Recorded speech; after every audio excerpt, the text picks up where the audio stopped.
C'est une petite révolution qui est en train de s'opérer ici. Je suis effectivement dans un champ de tabac, mais la différence c'est que ce tabac ne sera jamais utilisé pour les cigarettes traditionnelles, mais bien pour la vape. Nous sommes dans un champ de tabac vapologique, une première en France.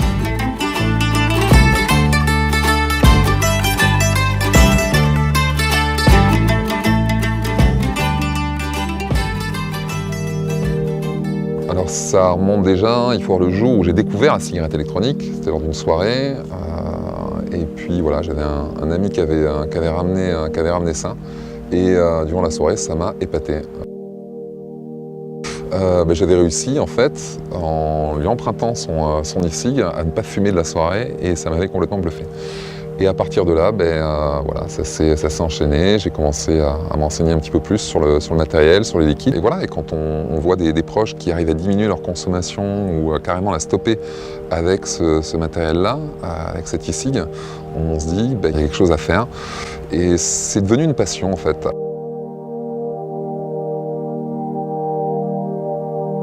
Passer, on va dire, l'originalité, la découverte, on s'interroge, on se dit tiens, qu'est-ce qu'il y a dans un liquide finalement? Il n'y avait pas vraiment de traçabilité, il y a une certaine opacité de la part des fabricants de l'époque sur la composition d'un liquide. C'est pas forcément qui me plaisait pas, c'est que je voulais savoir qu'est-ce qu'il y avait dedans exactement.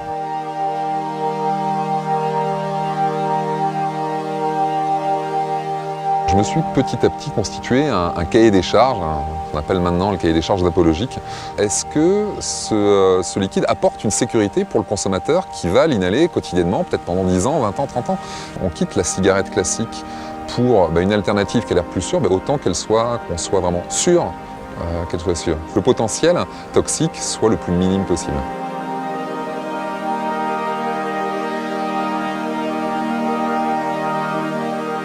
La nicotine qui est présente actuellement dans les liquides, elle n'a pas été conçue initialement pour le vapotage.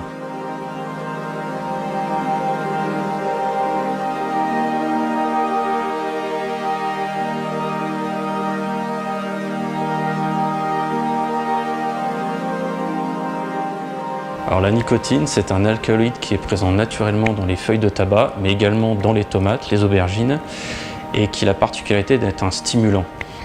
Et ce que recherche justement le fumeur qui veut passer à la cigarette électronique, c'est la sensation de hit, donc la contraction du larynx dans la gorge, provoquée par cette nicotine. Alors comment faisait-on pour l'instant pour se procurer cette nicotine? Nous passions par des circuits d'importation depuis l'étranger, notamment l'Inde, où était extraite cette nicotine et ensuite purifiée en Suisse. Ces méthodes traditionnelles d'extraction utilisent un solvant qui s'appelle des solvants chlorés, dont un qui s'appelle le dichlorométhane. Et ce dichlorométhane est classé comme CMR, cancérigène, mutagène, reprotoxique.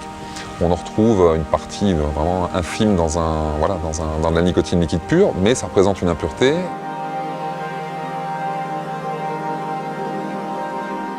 Et la question c'était, est-ce qu'on est capable de faire de la nicotine sans ce solvant-là? Nous avons imaginé un procédé d'extraction en France basé sur des principes de chimie verte et pour une nicotine dite vapologique, c'est-à-dire réservée exclusivement pour les vapoteurs. Quand on a présenté notre projet, notamment au Conseil régional Aquitaine, c'est ça qui a intéressé vraiment la région, de se dire on a une agriculture de tabac qui est en déclin en France depuis des années.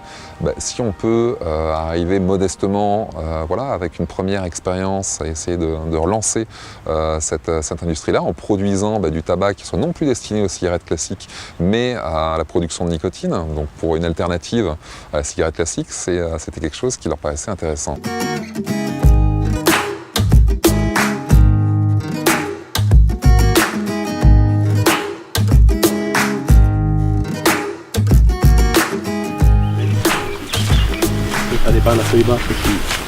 Alors ça vous fait quoi là de savoir que ce tabac il sera jamais fumé finalement?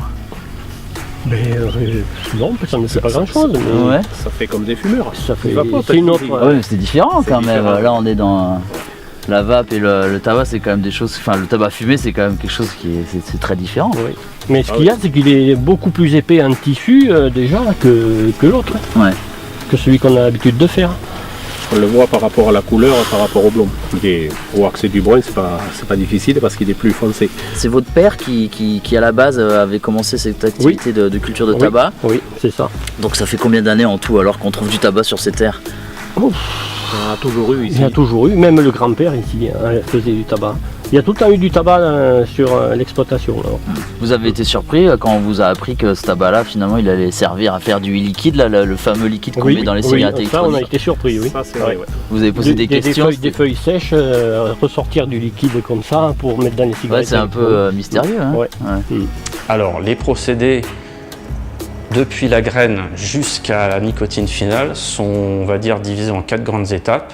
Il y a d'abord la sélection de la graine, qui va nous permettre d'obtenir un fort taux de nicotine. Ensuite, la culture du tabac en lui-même, qui va nous permettre de faire en sorte que cette nicotine se propage principalement dans les feuilles, puisque c'est là que nous allons utiliser le maximum d'extraction de cette molécule. Ensuite, nous ici à VDLV, nous avons le procédé d'extraction et de purification. Donc extraction, nous allons extraire la nicotine du plant de tabac. Et ensuite, purification, nous allons passer d'une concentration diluée à 99,7%, voire plus.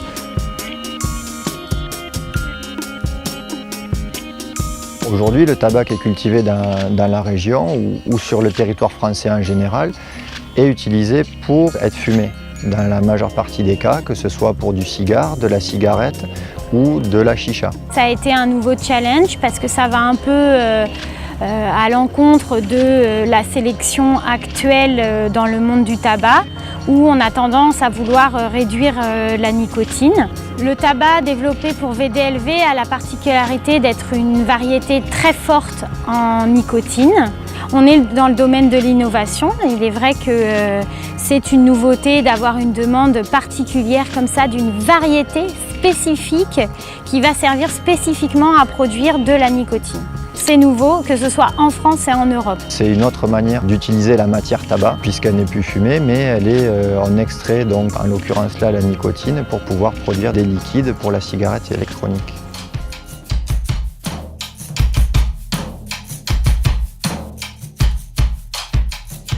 Ça fait 3 générations qu'il y a du tabac sur l'exploitation.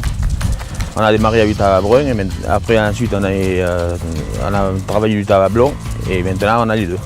Et quand on vous a amené ces nouveaux pieds de tabac, on vous a expliqué à quoi ils allaient servir? Oui. Et si on voulait essayer de planter un hectare justement pour faire les produits pour les cigarettes électroniques, et j'ai dit pourquoi pas, j'ai dit, on va essayer. Et il y en a d'autres, des agriculteurs comme vous, qui font pousser du tabac dans le coin, ou vous êtes les seuls? Sur la commune, on est les derniers. Sur le lot, il y en a. Mais enfin, il y a eu, on va dire, on doit rester les 30% derniers, quoi, je dis à peine. Quoi. Oui. Donc là, on est peut-être un tournant finalement de la... Bon, c'est qu'un début, mais qui sait ce que ça pourra donner? Peut-être. Peut-être ça peut relancer des nouveaux producteurs. Oui, c'est ça. S'il y a la demande, pourquoi pas. Bon, donc on a le tabac traditionnel là-bas, et ici on a le nouveau tabac vapologique. Voilà, c'est ça. Voilà. Super, mais d'après ce que j'ai compris, il y a beaucoup de demandes. Oui, il y a Un beaucoup hectare de... passé à 5 hectares cette année. Mais nous, on va s'adapter. S'il y a la demande, on est capable de le faire. Si ça pousse. Bon, c'est les tabaculteurs 2.0. Alors là, on est à la pointe là, ici. Mais on est ravis, on est vraiment ravis. Ça, c'est pour nous l'aventure, c'est ce qu'on pouvait rêver de mieux, c'est justement travailler avec les agriculteurs de tabac, leur faire comprendre notre démarche, les voir motivés, les voir sensibles sur cette nouvelle utilisation. C'est de sélectionner des variétés à fort potentiel nicotinique alors qu'on demande aux agriculteurs de travailler avec des variétés qui au contraire soient les plus faibles possibles. C'est un changement de méthode agronomique. Et autour de ça gravitent donc justement des disciplines telles que la thermodynamique, la mécanique des fluides, l'instrumentation, la régulation, la qualité, le suivi environnemental et un gros chapitre justement que nous développons et qui nous tient à cœur, c'est la valorisation des déchets et des coproduits. C'est ce qu'on a essayé, ce qu'on a réussi à mettre en place avec cette unité pilote d'extraction de nicotine. C'est vraiment passionnant. Ça vous fait quoi de savoir que ce tabac, au final, il sera jamais fumé, il va jamais finir dans une cigarette de tabac? Et c'est encore mieux. Vous marchez un petit peu sur les plates-bandes des cigarettiers, non? Quand on considère les volumes de tabac dont on a besoin pour notre unité pilote et les volumes qui sont brassés par l'industrie du tabac, on est encore très très loin. Je pense que on doit peut-être pour l'instant les faire doucement rigoler. Donc on verra si dans 5 ou 10 ans ce sera toujours le cas.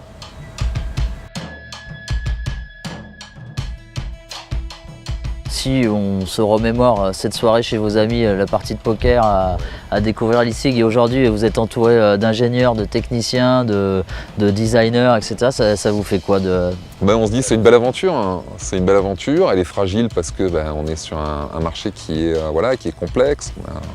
On connaît la puissance des lobbies du tabac, de l'industrie pharma aussi également. Mais on continue notre bonhomme de chemin. On essaye d'aller de plus en plus loin dans cette expertise sur le liquide. Pour nous, la première idée en tête, ça restera la sécurité du consommateur.